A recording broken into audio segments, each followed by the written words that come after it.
I just gave him treats, Jersey. Psst, psst, psst. He says, I'm looking my padlock. They were so good, those treats. Yeah. It's nice to spend the morning with my brethren this way. I enjoy it very much. My coffee and just sharing a word study with you. It's nice and peaceful. When I'm in my car doing a reading or something, there's always activity all around me and people park right beside you and you're just distracted. But here I can focus on what I'm sharing with you. And this beautiful word study is what's coming out today. And actually, it's a really good word when you think about it, because if you're not ashamed of the evangel, such as Paul, our apostle, said and stated in the scriptures, then you stand in Christ and you're not ashamed of what you believe. Now that's the word, ashamed. Right here. There's your Greek. I'm not trying to pronounce that one at all. That is a big one. And we've got the English elements are on vile. So as believers, we shouldn't be ashamed of what we stand for, and we stand in Christ, and we're not ashamed. And we herald the truth. This is why I do these videos.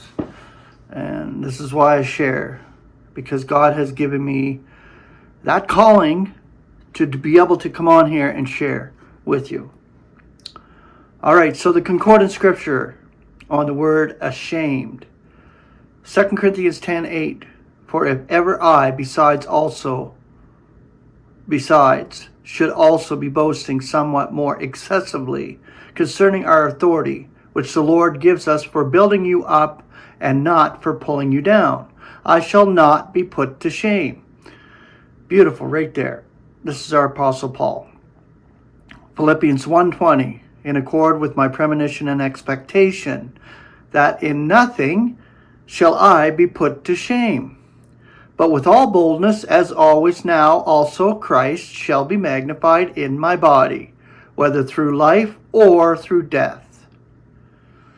2 Timothy 1:12, for which cause I am suffering these things also, but I am not ashamed, for I am aware whom I have believed, and I am persuaded that he is able to guard that which is committed to me for that day.